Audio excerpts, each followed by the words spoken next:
Hello, everybody. Welcome into the NBA Front Office Show. We are going live because, oh my goodness, the NBA landscape just got rocked by a deal that we were not expecting to happen. Certainly not what Knicks fans were expecting to happen. We'll break everything down about the Donovan Mitchell deal. Well, actually, before we even do that,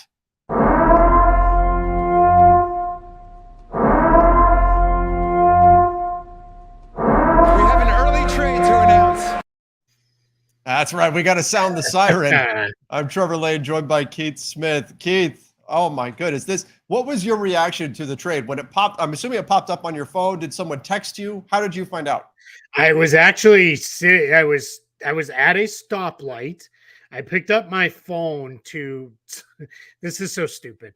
We have to go to a soccer tournament this weekend and we have to leave tomorrow at about the same time I was passing through this area. So I was like, well, what's it say how long it's going to take to where we got to go? So I picked up my phone while at the stoplight to look, and I saw a million notifications from all the newsbreakers, and I was like, what happened? And then I quickly glanced at it, drove home, then off we go. So that was my experience. Because Trevor, we know the rules. I get in the car to go do school pickup, and NBA news breaks. That's just how it works. That's when things happen. That's when it goes down, and next thing you know, Donovan Mitchell going to the Cleveland Cavaliers. We've been here. It feels like it's been months that we've been talking about Mitchell to the Knicks, and it was just a matter of time before it happened. New York kind of set that deadline of sorts, that imaginary deadline of Monday evening before they were going to sign RJ Barrett to an extension. And, well, the Jazz called their bluff, and the Jazz said, well, we've got other options too, and went and worked something out with the Cleveland Cavaliers. Do you have the trade package in front of you? I do, yes. Okay, why don't you give that to us? Yep. Oh, man, Donovan Mitchell already tweeting too. Darius Garland tweeting, and now Donovan Mitchell's quote tweeting him. So we get all kinds of fun. All right, so the full trade package is, well, let me pull up the tweet. So Utah sends Donovan Mitchell to Cleveland for Lauri Markkanen, Ochai Wodro Ochair. He did. Ochai Agbaji, Colin Sexton, who will be in a sign and trade. We'll talk about that in a minute. Yeah. 3 unprotected first-round picks and 2 pick swaps. The pick details that are going to Cleveland, to Utah from Cleveland are 2025, 2027, and 2029. All unprotected, and then pick swaps in 26 and 28. So in effect, to make it very easy, the Jazz have control of the Cleveland draft from 2025 through 2029. Wow. And then on top of that, I think really when you look at that and you say, okay, 3 firsts unprotected plus a couple of pick swaps, but Agbaji was just drafted a few months ago. So really it's kind of like getting Walker Kessler in the same way where you can consider that another first, essentially. Yep. Yeah, that's exactly it. Yeah, that is exactly like that. That is, you're getting you're essentially got a 2023 first round pick too. So yeah, I mean, just absolutely monster. Where you want to, let's start with the Cleveland side. Yeah, right? Let's do that. Because they're it's also a little easier, right? But they're going all in for Donovan Mitchell. So after playing that goofy big ball lineup with Markkanen and Mobley and Allen, they're gonna rebalance to a little bit more of a traditional lineup.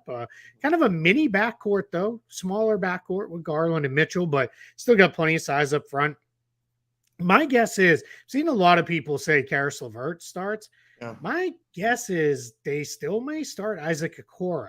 Yeah. Not that he's a better player than LeVert. I just think it gives you better lineup balance.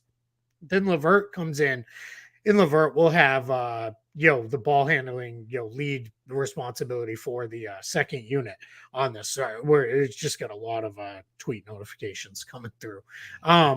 And this one's about the G League schedule, which honestly no one cares right now. We'll get to the Knicks in a minute, but did you like the timing? Yes, the timing of their RJ Barrett extension announcement. It's poor RJ Barrett, man. This dude's just not getting to live his life with this extension. So, but when he has 120 million in the bank, I'm sure it'll be just fine. Yeah. But yeah, I mean, you can't really argue with it for the Cavs. They're that group of Allen, Mobley, Garland, and Mitchell, that's a really good foursome and a group that is very, very young as well, which is something else to really important, and all under contract for at least the next 3 seasons. So, I mean, the Cavs are going all in here, and I mean, on paper, their starting 5 looks incredible. You even got some solid depth coming in off the bench. It may be too early for this, but where do you slot them into the East? Are they now on paper? And we know how dangerous it can be, projecting a team, because on paper it doesn't always translate into reality. We saw it last season with the Nets and the Lakers. But where do you slot the Cavs in now? Do you consider them to be a top-tier team in the Eastern Conference with Donovan Mitchell? Yeah, I don't put them in the top tier. I would still, I still have Boston, Milwaukee, and Philly in that top tier. Mm-hmm. Then I think I would move towards Brooklyn right behind them, and that's only just still. I got to see it for Brooklyn. If it all looks good, I'll move Brooklyn right into that top group. But then I have Cleveland right at the top of the next section. It's probably them, Toronto, and Miami in that next group, which, interesting enough, does mean one of those teams is going to be in the play-in, of that group. So, so that's going to have to be a thing. But yeah, I mean, the Cavs are right there. They're kind of knocking on that door of, if anything happens, anybody stumbles, they come together quicker than expected. The Cavs could be a home court advantage team in the East. It would not shock me.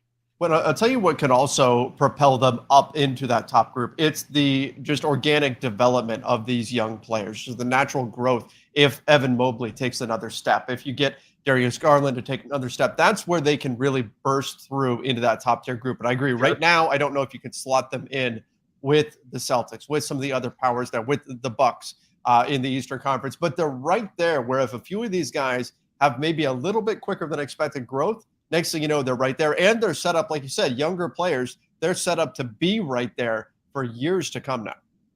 Yeah, absolutely. I mean, yeah, assuming they can keep Mitchell, and we're going to get into something related to that on the Jazz side of this trade. Yeah. But yeah, if they can keep Mitchell, after his contract expires, you have Garland on the new contract. You have Allen locked up. He signed, remember, a 5-year deal just last off season. So he's got 4 years left. Mobley, you've got team control of. Not exactly forever, but it might as well be in this case. And he's only going into year number 2. So, I mean, at a bare minimum for the next 3 seasons, this team is going to be really set up and loaded moving forward. And this is part of why you feel really good about the process here, because they developed their kids. They stuck with those guys. They nailed that trade to get Jared Allen in the deal. Where, quite frankly, it's still, how did that even happen? How did Houston allow that to happen in the swap there that sent Harden to Brooklyn? But it did, and now you've got Allen became an all-star, Garland became an all-star, Mobley looks like he's probably going to be an all-star level guy eventually, and now you had Donovan Mitchell on top. I mean, that's I don't want to say it's as, I'd have to really start breaking them down. Right. It may not be as good a foursome as, anybody in the league, but it's not far off. And that's massive for the Cavaliers, because you want that locked in consistency moving forward. Yeah. I think they're going to be very, very good this season. And look, they were already on my list of teams that you need to tune in for on League Pass. Now, even more so. I think this is going to be a very exciting squad. But let's jump over to the Jazz. And hold on. Hey, man, they get a lot of those 7 p.m. starts, which are nice. They're not in that 7:30 window. So just as you're kind of starting your night to sit down and watch games, a lot of times the Cavs play at 7 p.m., or at least they used to. So that's always fun, too. You get a half hour of good, fun Cavs ball versus what was miserable for a lot of years of them in that window. I haven't looked, but I'd imagine the NBA right now is regretting not having the Cavs in more national TV games. Whatever the number is, gotta be. I'm sure they're wishing that number was higher right now. Sure. Yeah, absolutely. And that's where, they do the flexes later on down the line. And if somebody's season goes sideways, maybe we see the Cavs slide into some of those national TV games.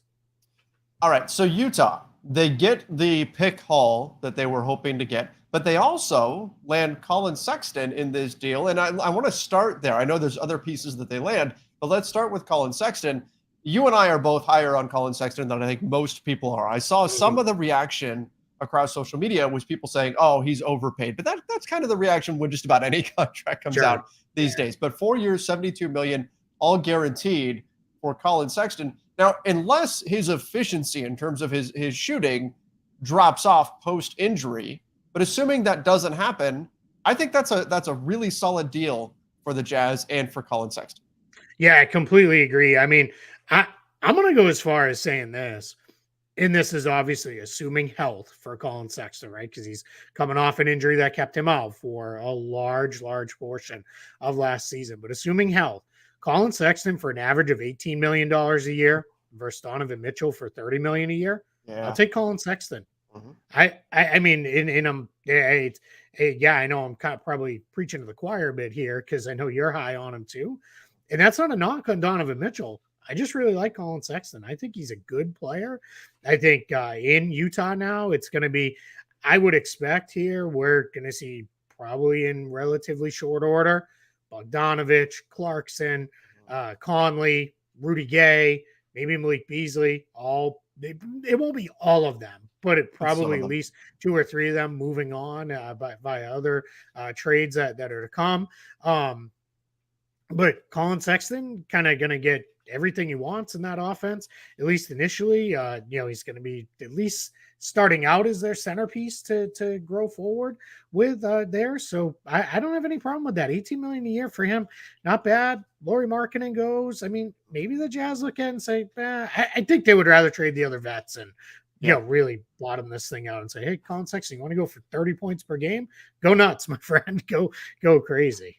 I think the fact that they got back a productive player in college, well, 2 productive players in Markkanen and Sexton, and then who knows what Agbaji is going to be this season. But you get back 2 productive players. I think that just incentivizes the Jazz to move their other veterans that much more. Because if they don't, you could accidentally find yourselves in the same spot you would have been in had you brought back Donovan Mitchell and not moved the veterans, where you could accidentally win too many games. Assuming, and maybe Utah has changed their mind and they decided, you know what, let's try to win some games here. But the prevailing sense was that they were going to try to bottom out, try to get a nice high draft pick, who knows, maybe win the draft lottery and then build from there. Assuming that is still the plan, I think they do need to make some other moves here in order to achieve that, because otherwise the roster is a little bit too good, I think, to compete. It's weird to say compete here, but in the race to the bottom, in the tank race as currently constructed. Yeah, we need a better word than compete for, because they're not competing. Yeah, you're not competing. You're depleting. I don't know. I don't know what the word is. But yeah, it's I think could you let's say you just kept everybody, right, that you still have, bring in Sexton, Markkanen. Did you put together a decent team? Sure, maybe you could get in the mix for the play-in tournament. But that's it. You don't want that if you're Utah, right? That's worse than you were last year, but it's also not bad enough. So you want to bottom this thing out. So I'm with you. I think Bogdanovich, Conley, Clarkson, Beasley, Rudy Gay, I would have my eye on all of those guys getting moved off in other trades, and we go from there. So yeah, I think we're moving into a position where we see the Jazz are really going to be, it's going to be Sexton, Markkanen, the couple of kids that they have, Jared Vanderbilt, and off we go. So yeah, let's see. Quiet quitting, somebody put in the chat, which is all the rage right now. That's pretty funny. I like that. That's one way to put it. Yeah, for sure. I like that. Couple people asking questions, because these are good questions, and we'll get into some other stuff here. Do the Jazz have enough roster spots to take in all these players for Colin Sexton or for Donovan Mitchell? The answer is yes, because it's the offseason. They're still sitting on extra offseason roster spots. So that's the easy one. Next one is, how can they do a sign and trade? Want that hard cap done? Yes, but they're miles under the hard cap. Doesn't really matter. I'm with that. A couple people have asked, could they trade Lauri Markkanen? Because he doesn't necessarily super fit there. Yes, the challenge is 60-day trade restriction on packaging him together with anybody else. But my guess is they're willing to move him by himself, or they'll talk about trades, moving him with somebody else, because that'll clear by the time we get to the to the trade deadline. Right. And we already saw, look, the Jazz, they executed the Patrick Beverley trade within that 60-day window because they traded him. And that's why they traded him by himself. Yep. All right. We do need to talk a little bit about the Los Angeles Lakers in this situation here, because we're getting a lot of questions in the chat, of course, asking about them and what this means. I mean, they were expected to be the third team in a Knicks Jazz deal. So now you've got Colin Sexton surprisingly going to the Cavs. You've got a bunch of picks and things like that going back to the Jazz. Where does this leave the Lakers? And maybe it also includes the Knicks in this. Does this leave the Lakers and the Knicks and all these other teams just kind of scrambling to reassess what the trade market looks like? Or where does LA go from here? Let me do the Knicks part first, because I think that part's easier. I think the Knicks are just, all right, we have our team. And now they just move on. I don't think the Knicks are good. There's no one else to turn to for them. I don't think that necessarily makes sense for them to get to. Woj had a follow-up tweet that the Knicks, and excuse me, I'm getting the hiccups. I'm getting so excited, Trevor. The Knicks and had re-engaged with the Cavs. The Knicks declined a trade deal on Monday night, which is when the Cavs jumped back in. So with the Knicks, my guess is they just say, all right, we've got our team. The Lakers, this is where it gets a little interesting, because obviously we've had the rumors for, it feels like, 2 months of Russ to the Pacers floating out there. At least we're getting close to that, at least timing wise. Then we've also had this thought of them being the third team in. They would maybe take on like Evan Fournier from the Knicks and then take on a couple of the veteran guys from the Jazz. So I think we're in a position where the Jazz stuff still open, right? The Knicks aren't going to get involved now. But you could still go get a couple of those Jazz vets. You could get Conley and Bogdanovich. I'm just, making it, throwing numbers at work out there. You could still do something like that. And obviously there's still the Pacers possibility for the Lakers. I think a lot of it hinges on, do they want to give up both 27 and 29? If they want to give up both picks, I think they'll get a deal done. I think they could get a deal done probably today, either the Pacers deal or the Jazz deal. I just don't think they're in a position where right now they feel the right move today, September 1st, is the day to trade 2 first-round picks for whether it be Miles Turner and Buddy Hield or a collection of veterans from the Jazz. What's your take on the rumor that the Pacers were asking the Lakers to also take back the contract of Daniel Tice? How much does that negatively impact the value of that deal from the Lakers' perspective? I certain if I was the Lakers and I was willing to do Russ and 2 firsts for Turner and Hield, I would not let having to take Daniel Tice keep me from doing that. That almost feels like well, I'm not going to do this deal that gets me 2 really nice players because you're trying to throw in the third. Tice's contract's not that bad. It's like $9 million the next couple of seasons. So it's not ideal, but if you're taking on Turner and Hield, along with LeBron already being extended, AD's contract, you're capped out. You're not going to be a salary cap player. So why not have Tice? He's still a useful backup center. I know now they've got, that would give them Bryant. That would give them 5 centers essentially. That's the problem. It's more a roster construction. But next year you could let Jones and Bryant move on. Tice also, if nothing else, that becomes $9 million of salary matching that works in another trade. If you're like, boy, we could really use another wing with size at the trade deadline, put Tice with Lonnie Walker. If he's not working out, you have $15 million. That goes and gets you a $20 million player salary matching wise. So I'm not, it wouldn't keep me from making the trade. I certainly wouldn't be excited about it. Yeah. I also don't know if I'm the Pacers that I would say, all right, well, we'll do Russ in 1 pick. If you also take Tice back, then that seems almost a little too imbalanced that way. I would probably just say, just leave him out. Indiana, figure it out yourself with him. Yeah. And then you move on with, Russ and picks. And I mean, Russ goes to Indiana or Utah. I doubt he even reports there. I think it's probably more of the, hey, we did it. Thanks for your service. Hang out till we work a buyout or an additional trade or whatever direction they collectively choose to go in. Where would he report? That's a good question. Right. Yeah, I don't know. Who would realistically trade for him that would then put him on the floor? Yeah, it's tough. There it is. There's the question I feel like we've been asking for 5 months plus. I mean, I think it just becomes, Yeah, I think it's, wait it out and then see. For him, honestly, you probably wait it out a little bit and then see, or where did a point guard get hurt? And Sure. then, all right, hey, I'm here, I'm ready to go. And, then maybe a team's, willing to jump on him. Woj just tweeted that Utah has coveted veteran trade assets, including Bojan Bogdanovic, Jordan Clarkson, Mike Conley Jr.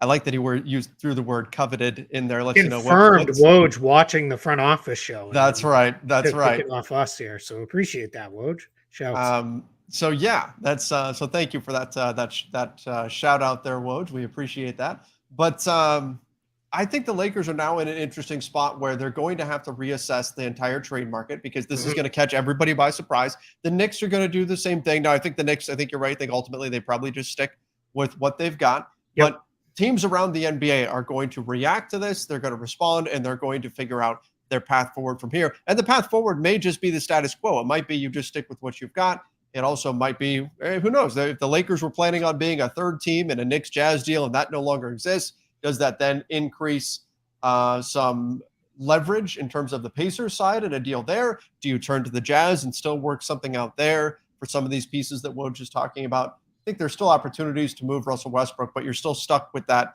ultimate question of, do you want to give up both first? And if not, then who blinks? Do the Lakers blink and give up both first, or do the Pacers, the Jazz, whoever else wants to get involved, do they blink and finally say, well, okay, we'll do a first in 2 seconds or something like that? Yeah, if you're the Pacers and Jazz, you're just waiting on the Lakers to get desperate and hoping that happens, right?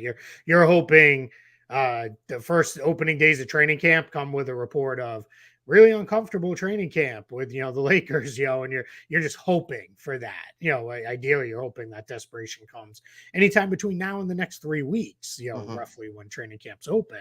But you would love to see that, because what you're hoping for is obviously you want the Lakers to give up both firsts and in a trade. It's interesting. I think there are trade constructions that would work that I feel like could make an awful lot of sense for the Lakers to give up both firsts. I very much understand their hesitation to do so.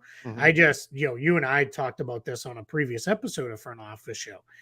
I tend to think you're built to win right now with the core of this team.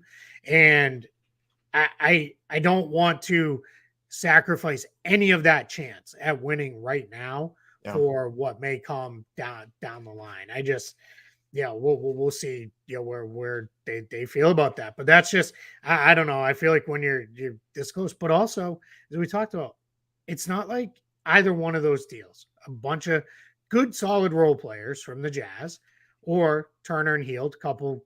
I think just call it what it is, good role players from the Pacers. No all-stars are coming back in these trade constructions.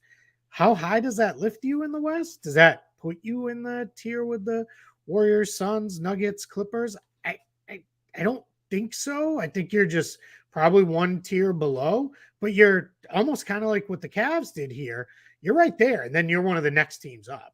And maybe by the time the playoffs roll around, you've melded, you've come together, and then you're in that position. But it's that's the hard thing. There's not a slam dunk trade where it's like, all right, West favorites done, off we go. Because if there was, I think then you definitely trade both first round picks. For sure. And that's why we had heard the Lakers were willing to do it for Kyrie Irving, because that was seen as more of that kind of slam dunk trade. But we'll see how exactly the Lakers respond to this, as well as how the rest of the NBA responds. Let's dive into some of the super chats here that we've got coming in. Yeah, sure. We've got one. Muffin Break says, maybe the Lakers will trade for Josh Richardson and Doug McDermott, trading the trade exception plus assets, maybe Christie for Bogdanovich.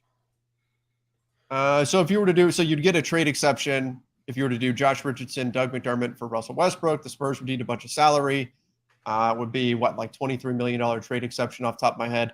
Sure. And then you could do a trade exception and some assets for Bogdanovich. But again, the Spurs would want draft capital for doing that, for absorbing that much salary and giving you players.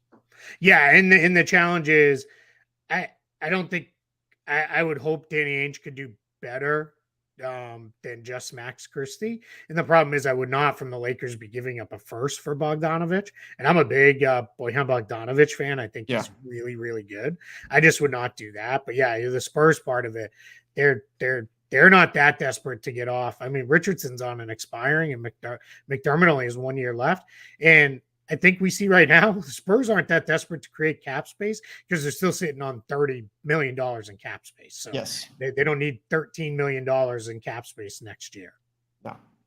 All right. Samal Paul said, does this trade finally push Indiana to come down from their high ask and close the deal with the Lakers? I don't think it causes them to move at all. If anything, I would think it would set them more firmly in their stance of wanting both first, because on the surface, at least, it takes away another option for the Lakers because that 3-team trade no longer exists. Correct. I think if you're Indiana, I would be more firm and I want both first right now because, again, the Lakers' options are they're less than they were, I don't know, an hour ago or whatever it was, whenever this deal was actually agreed to. All right. Sean Davis, or someone using his name there, said, Cavs are definitely my sleeper Eastern Conference representative now. Thank you, Utah, for getting something done. You know, it's been a frustrating offseason for NBA fans just because we've heard rumor after rumor after rumor with not a whole lot of actual, real action, at least in the wake of the Kevin Durant saga, whatever we want to call it, sound the Kevin cannon. This, though, something real gets done. Something exciting, something came from out of the blue. So from a general NBA perspective, this is kind of what you needed to kind of wake up everything and what's been a bit of a grind this summer. Yeah, without a doubt. I mean, the Durant part coming back and saying, I am, I'm good. I'm just going to stay. That freed everything up. It freed up the Beverly trade to happen. And then obviously this one became, all right, we can all move on and we can go. So yeah, I think that part, Cavs East sleeper. I mean, sure. They definitely they're a sleeper. I would not put them in the, top tier of the Eastern Conference teams. I just don't think they're quite ready to make that leap yet. A part of that is also, generally you're going to have to go through one playoff run before you're really ready, and they haven't even gone through. They didn't make the playoffs last year. So but yeah, I mean, solid playoff team for sure, I think. Andrew Escamilla said Lakers Jazz likelihood of a trade. Now we already went over that, but just want to appreciate the shout out there. I think it's about the same likelihood as it was of a 3-team. Like, it's still, I would assume the Jazz and the Lakers will probably have talks at some point on those veteran players. Whether or not something gets done, well, we'll see. Yep. Agreed. Sean, Mr. Steal Your Girl Davis, which is a thing over on the Lakers Nation live show. So welcome to that, Keith. If Jazz only got 3 unprotected, no way Indy gets 2 unprotected from the Lakers, right? Well, it's 2 very different things. And remember, Agbaji, you add him in as another first. So it's 3 unprotected plus a first from this year's draft plus 2 pick swaps. So it's not just 3 unprotected. It's like 6 picks almost. Right. Yeah, I don't think it's – I also think, too, where I don't know if we're just conditioned now to say only 3, right? Even if it was just that, that's not, that's not only with that. So yeah, I think that part is a little, I can't get there with that. But yeah, I mean, 2 unprotected from the Lakers. Remember, you got to think of it as it's 1 for the players and 1 to get off Russ's contract. That's how I break it down and rationalize it with this spot.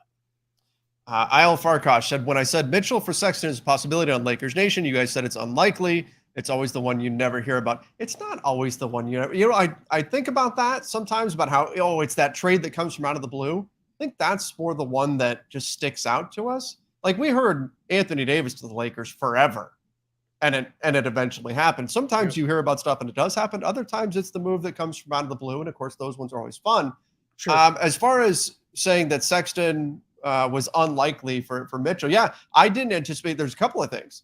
For one, I didn't think that the Jazz would be willing to give Colin Sexton the amount of money that he wanted in order to execute a sign and trade, or that the Jazz necessarily would want Colin Sexton in a deal because, as we talked about at the top, I would be concerned from the Jazz perspective that you would accidentally create a roster that was a little bit too good to really bottom out. And so that's why I didn't see the Jazz being all that interested in bringing in Colin Sexton. Of course, that was also around the time we were hearing that RJ Barrett, they weren't interested in him. And so that was part of my rationale as well, was that if the Jazz don't want RJ Barrett, why would they be willing to bring in Colin Sexton? Of course, we've heard since otherwise that the Jazz were okay with bringing in RJ Barrett. Depends on who you're talking to. But in any event, these trades are always a blast, though. The ones that come from out of the blue, it's fun, it's exciting. It's just not always the case that the out of the blue trade is the one that gets done.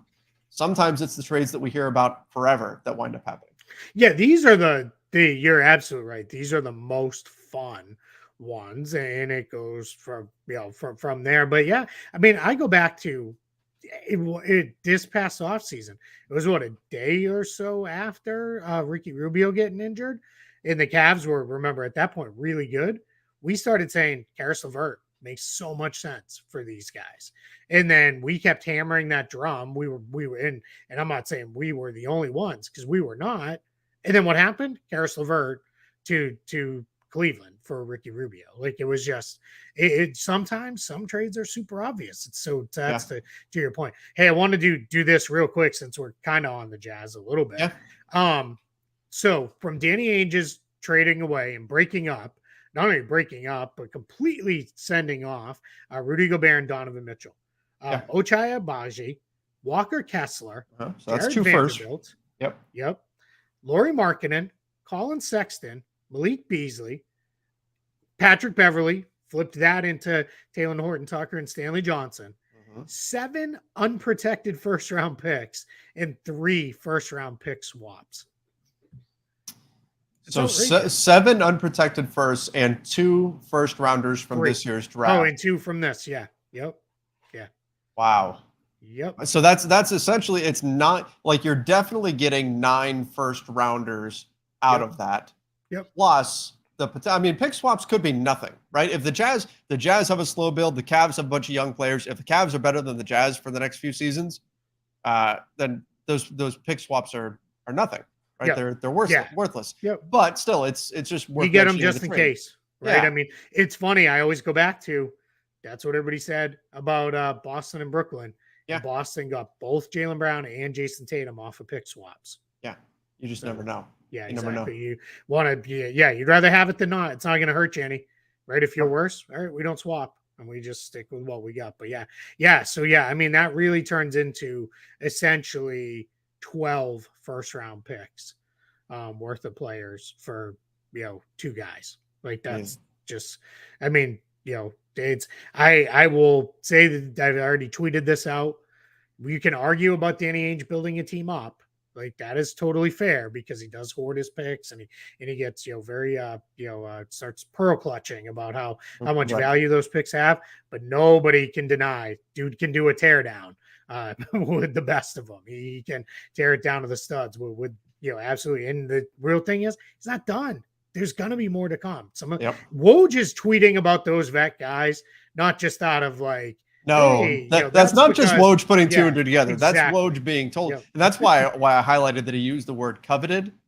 Kind of gives you a clue into which side is telling it, who's telling him those things. Hey, we're open for business here. And everybody wants these guys.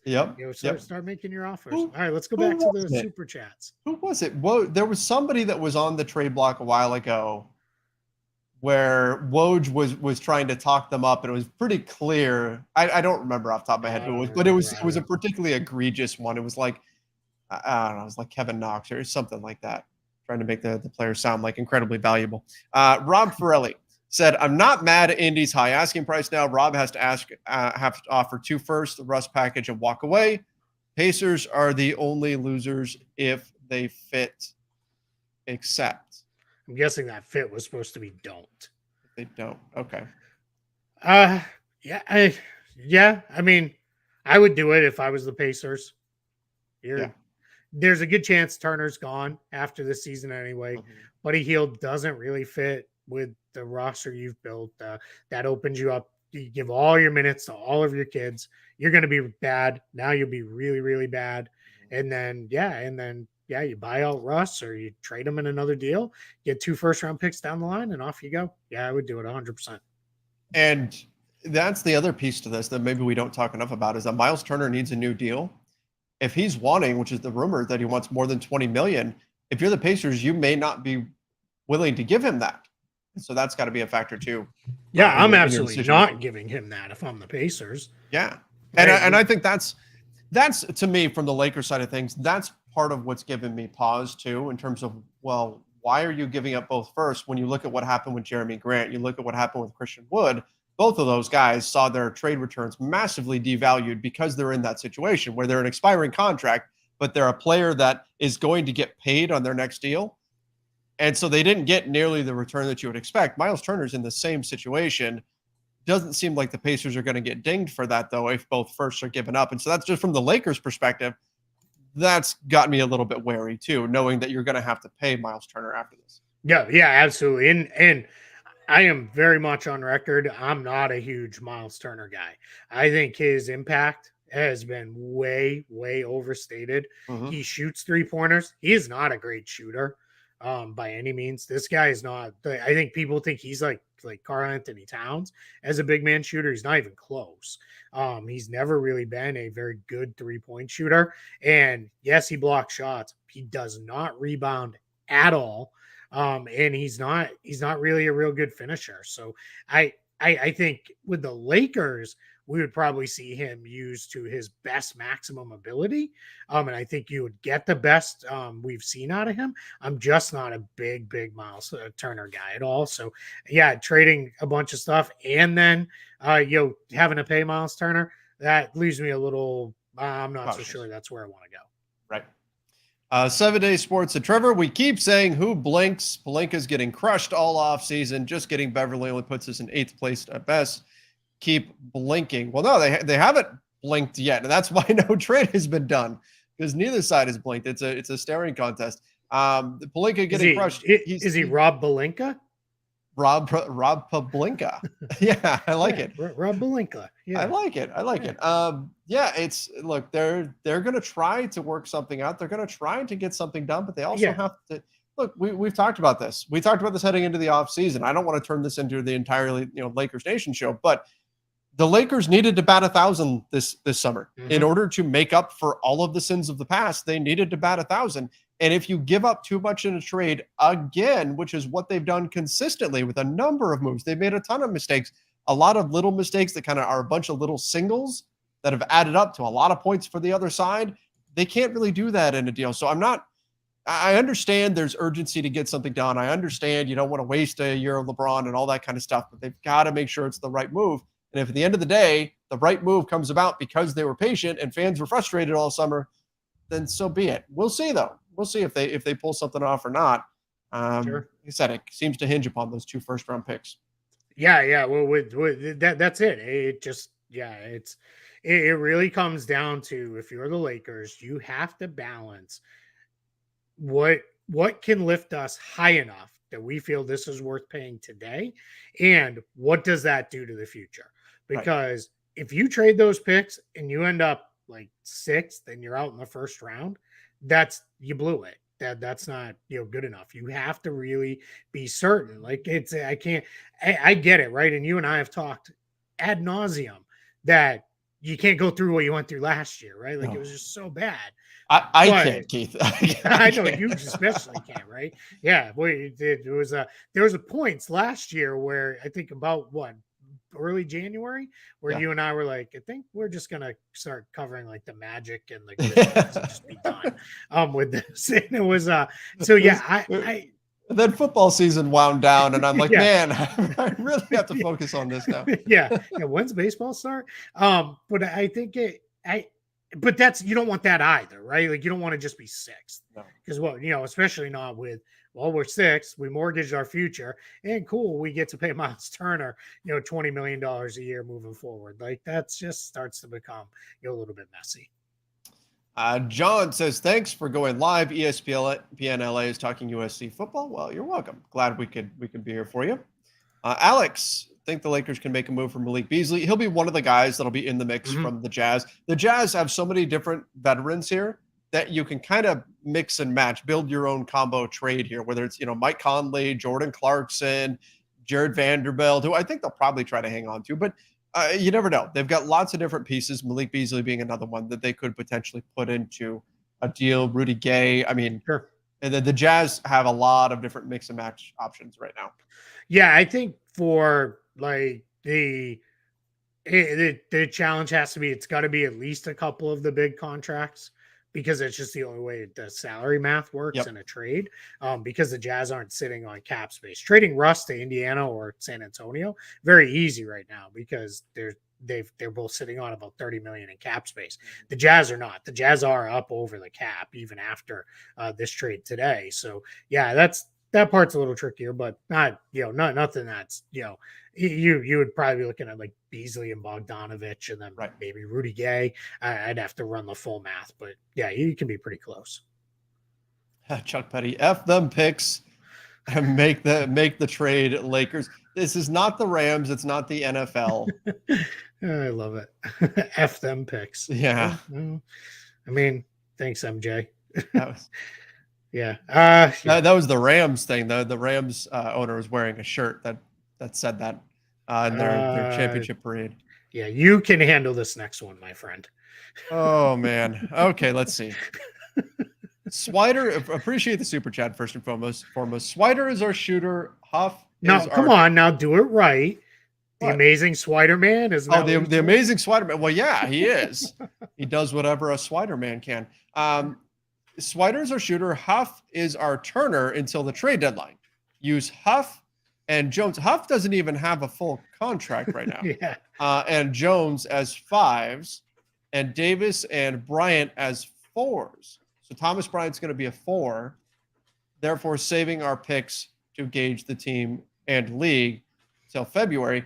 I mean, you have roster. If the Lakers say they fall, look, Jay Huff was really good in summer league. I liked what we saw in him. Sure. If they decide, hey, Jay Huff is so good, he needs to be on an NBA roster, they have a roster spot for him right now. They have 14 and 15 open on the roster. They could do that, but they also have Thomas Bryant. They also have Damian Jones. They've also got Anthony Davis. These guys are going to play the center position and get minutes there.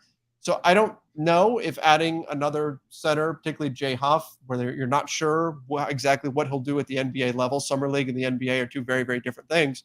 Sure. I don't know if that's the path they're going to take there. It depends. Who knows? Maybe they're totally bought in on Jay Huff. I don't see them running Thomas Bryant as a 4. I don't see that happening. Cole Swider, he shot lights out in Summer League. He was great, but let's see what he can do in preseason. He's on a 2-way contract right now. Let's see what he can do in preseason. Let's see what he does through training camp. There's a long way to go here before you can just say, oh, we've got the amazing Swider Man. Check that box. The Lakers don't need shooting anymore. Baby steps. Let's bump the brakes. If we're at the point where on September 1st, you're already relying on a 2-way player and a camp guy, I think you want to severely lower your expectations for where this season is going, because it is not going to go very well if this far out you're already talking about 2-way guys and camp bodies. That's not a thing. The Lakers have better players that are there that they're going to use for those spots. Somebody keeps saying in the chat, I'll just go to this one real quick. It's on a super chat, but it was about Gary Harris out for the season. That's not the expectation at all. He did have surgery.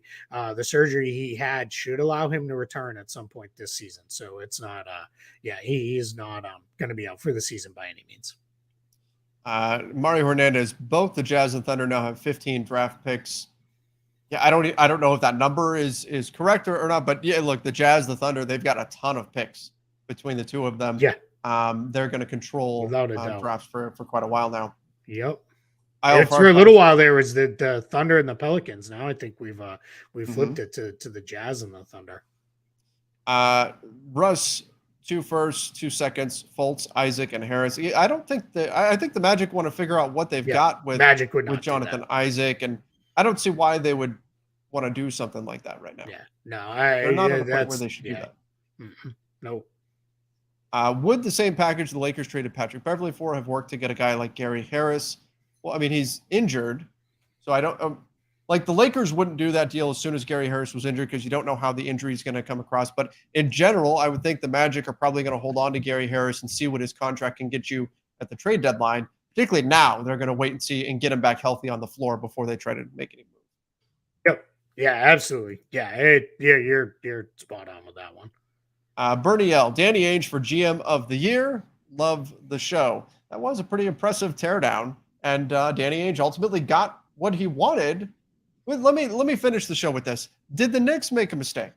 Should the Knicks have said, okay, 3 unprotected? Because that appeared to be the breaking point. The Knicks didn't want to do 3 unprotected first. That's what the Jazz wanted. They got it from the Cavs. Should the Knicks have given in and said, deal? I want to go back to something Bernie said there at the end, just so we don't zip past it. Love the show. You're right, Bernie. We appreciate you, man. Thanks for that love. We're super excited. We had our little bit of downtime. We're back. Glad we had a trade to break down right when you came back from vacation. Now we get this one. But also, hey, there was over 3,000 people in here watching live. Can we get like 500 y'all to subscribe and push us up over the 20,000 mark? We would absolutely be psyched to get there. So to your question, did the Knicks make a mistake? I think so. I would have given by all accounts, it was they needed to give up 3 unprotected first. Then they were going to give all those picks that they're what I call their extra picks. It's the Mavericks, Pistons, Wizards pick. They picked 2 of those up in the Jalen Duren trade on draft night. So they are there is like with that, I would have done that plus whatever the kids they wanted and go from there. So I'm all for they should have done it and gone and gotten Donovan Mitchell. He would have fit in perfectly there. Now the question is, RJ Barrett have to be in it or not? We've had so much conflicting stuff. I don't really know, but there was a path the Knicks could have got this done. The one thing that we for sure know was they did not want to do the 3rd unprotected first round pick.